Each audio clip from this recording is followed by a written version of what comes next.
So I'd like to move forward to our first speaker, Matthias. Matthias is the Product Manager for Persistent Identifier Services at the Australian Research Data Commons.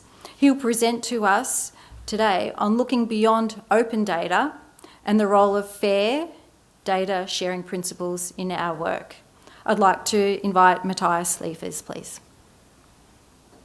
Thank you very much for that introduction and for the opportunity to speak this morning.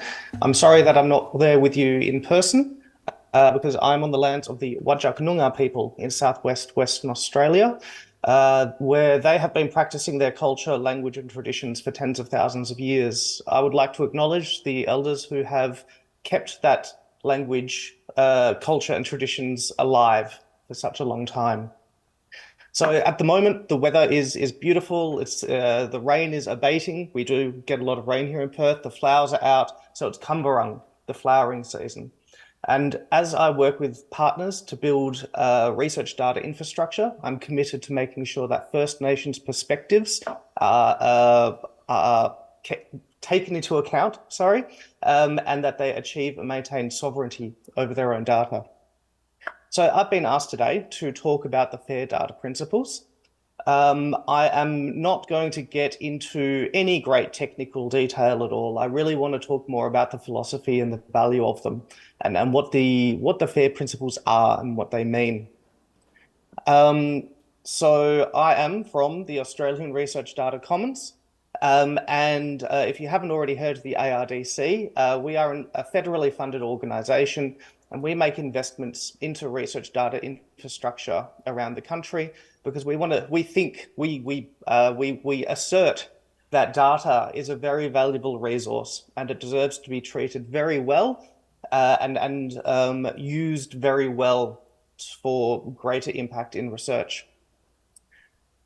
Now, this workshop has been brought on by Hasanda and the Hasanda project. I'm not going to talk about that project in any great detail. We've got some great speakers later who will be covering that. I personally was involved in Hasanda, although some of the people in the room might be shaking their fists at me at some of the detail that we got into with regards to metadata. Now, unfortunately, I cannot actually see anybody else's face. So I can't get reactions from the crowd. I don't know what's going on. So if I say something that strikes a chord, please do ask a question or in the Slido. We'll see if we have time for me after my presentation because I unfortunately won't be able to stay for the panel discussion later. Or that being said, my colleague Reese will be able to pass any questions along to me as well if needed. So open science has taken the world by storm. We have some initiatives all over the world with regards to making the outputs of research, publications, data, software, or rather, should I say, the outcomes of publicly funded research public. So we, in Europe and the US especially, unfortunately, Australia is lagging behind a little bit with regards to policy direction, but that doesn't mean that we can't take our place on the world stage and be involved in these projects. The problem, though, is that open science and its implication that absolutely everything about science produced from science should be as open as it can be, or rather just fully open, full stop. It's catchy to just say open science. Two words, very easy to say, but it is incredibly unsubtle and is not terribly useful for researchers like you who work with incredibly sensitive data, amongst the most sensitive you can imagine. So data arising from health research. So I prefer to use a longer phrase, which is not as catchy. Well, it's a little bit catchy. Hopefully some of you will remember it. And I like to say, make things as open as possible, but as closed as necessary. So where you can, where it is okay, publicly talk about your research, publicly or make it openly available for everybody to access without any barriers of any kind. But of course, for those things that are sensitive and cannot be openly shared, no, we keep those closed, thank you very much. But that doesn't mean we can't talk about them publicly or make information about them publicly available.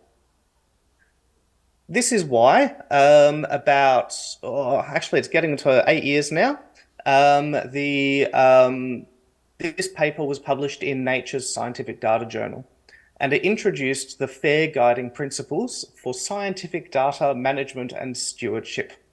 And they have since been, to talk about them a bit more briefly, we generally say the FAIR data principles or just the FAIR principles.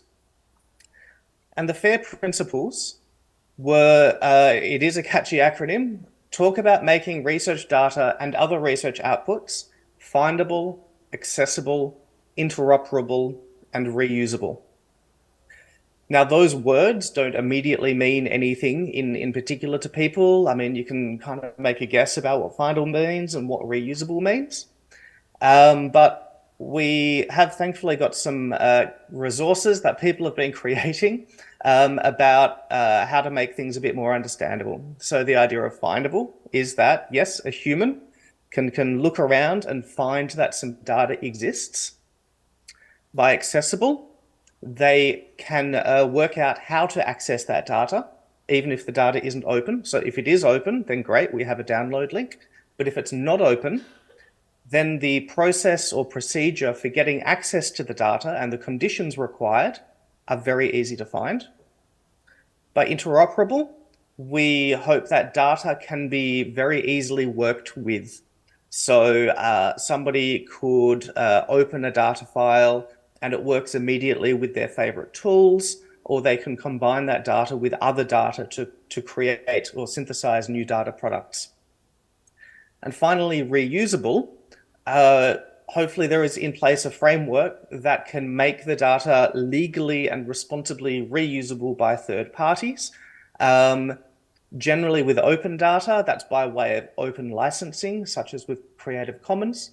But in the case of sensitive data, which can never be made open, then we will talk more about license agreements between parties to share and reuse that data with certain conditions. Now, one thing I always like to highlight and emphasize, and in fact the original paper did as well, is that the FAIR principles aren't just for humans. So my previous slide did imply that it was all about humans connecting with each other, but just as important, and perhaps even more importantly, is that the FAIR principles apply to machines, computers as well. So we want computers to be able to find data or share information about data. We want computers to be able to know how to access data. We want computers to be able to speak the same language as each other, as the data sets, to be able to open them, also that researchers can open them in their favorite tools. And we would also like machines to understand the limits within the reuse agreements. Now, this is or is not always entirely possible, but we can always make our best effort to make things easier for machines as well. Now, the reason why machines are so important, and another thing I always like to say, is that, well, humans are very smart, but we're quite slow at doing things because computers are much, much, much faster, but computers are not very smart at all. And so we humans need to put a lot more effort into making things understandable by machines so that it can work with things faster than we can. Now, why are we particularly interested in making our data findable, accessible, interoperable, and reusable? And that is because high quality data comes at a cost. Now, I'm probably telling you something you don't already know here. Sorry, telling you something you do already know. Sorry, it's still quite early here in Perth. I haven't had enough coffee yet. So high quality data comes at a cost. It comes at a cost for researchers. The sheer amount of time and money that is required to come up with that end data product, it's just immense. Because first you need to apply for funding, you need to design your study, you need to get ethics approval, you need to recruit participants, you need to run the actual study. I forgot to put that on this slide. And then you need to analyze the data and put it together in a form, put it together in a form that can be analyzed. So just your time alone, that's incredibly valuable. It's also quite costly for participants. I mean, sure, they're not applying for grants or seeking ethics approval, but it does cost time to participants because for them to participate, for them to travel to wherever it is that you're undertaking your study, for them to answer the surveys that come with the study. There's probably a certain amount of, or possibly a certain amount of discomfort involved, or even pain. I mean, I work at a university. That's where my office is, and I love taking part in research studies. And I remember one study in particular. It was about what was it? It was a food study, and I was not allowed to eat or drink anything in a particular day except what they gave me, and that didn't include coffee. Now, I got an awful coffee headache or coffee withdrawal headache every time I showed up to eat the exact things that they gave me. So yes, there was a bit of discomfort there, maybe a bit of pain as well, until I finally managed to have my first coffee of the day in the afternoon. But that probably pales in comparison to what some other participants might go through in order to contribute to a research study. I mean, yeah, I just had 3 headaches over the course of the entire trial. So, high quality data comes at a cost, which means what I would really like is for everybody to be able to give life to data beyond the research paper. Now, that's already been mentioned today. I'm not the first person to say that today. Data at the end of a project is often archived and kept according to the requirements of possibly your state or territory or disposal authority. So I know that in Western Australia that you need to keep data for, well, actually, no, now I'm unsure. It was a while ago I looked at this. It was at least 25 years. It was a long time. And if you're, or maybe it's only 7 years, but if you're studying minors, then you need to keep that data until they turn 18, and then for another few years on top of that. So you're holding onto the data for a very long time. Why not also work out a mechanism by which you can share that data with others so that they can add value to the data or gain value from that data? So I did quickly race through each of the principles and what those mean, FAIR. So I thought I'd illustrate a couple of examples. I still have a few minutes. So with Findable, this is an example, and now I am going to toot my own horn, or toot the ARDC's horn. This is a screenshot from the Health Data Australia portal, displaying a couple of data sets that you can find in that portal. Now, this is made possible because for each of these data sets, somebody put in a good amount of time writing some metadata and putting that metadata into a machine-readable form so that Health Data Australia could harvest that from lots of different places and bring it into one place for searching. So in this case, the 117 data sets in HDA are findable, which is fantastic. And because that was done in a structured way, it's findable by humans and machines. Next up, accessible.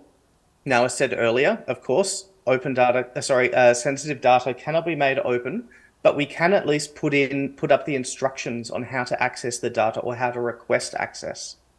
So one of the data sets that I accessed in Health Data Australia, and I realize now I should have used an ALLG data set, sorry, but this one's from TROG. And we have a description of the data set and a big friendly access the data button, which couldn't be any clearer. You click on that button and you're walked through the process of applying for access to that data. Interoperable. Now, there are lots of different ways to make your data interoperable with other data sets and other software that you might not have been using yourself. But one of the best examples I could use to illustrate this is the use of vocabularies. Now, I'm revealing my librarian background here. I love a good vocabulary. I love a good structured model of describing things so that you know exactly what a particular word is, you know what concepts are related to each other. And so what I'm saying here is when you are creating your data and describing your data, rather than coming up with novel words or words that aren't necessarily used, words that are used far too often and possibly confusing, consider using a vocabulary like SNOMED CT that lets you describe things in a standardized way that then other people who also know SNOMED know exactly what you're talking about. And then finally, reusable. Now, the clearest illustration I could give of this would be to show up a picture of a data sharing agreement, but yeah, I'm not a huge fan of walls of text. But with reusing sensitive data, the most important tool there is that legal agreement between the two parties, the data provider and the data user, that allows the data user to, well, use the data, but understand exactly what the conditions of use are, and whether that might be contributing any derived data products back to the original data provider, or possibly the original data provider being named on papers. You could really include anything in a data using agreement or data sharing agreement. Now, I think that is about it from me. So thank you very much for your time. Now, I'm not sure whether anybody was going to facilitate questions for me. My email address is there, and I'm more than happy for you to get in touch with me directly if you would like. We also have a nice big shiny QR code to subscribe to the ARDC newsletter. It comes out regularly with stories about data projects, job listings as well, and events that are hosted by the ARDC and our partners.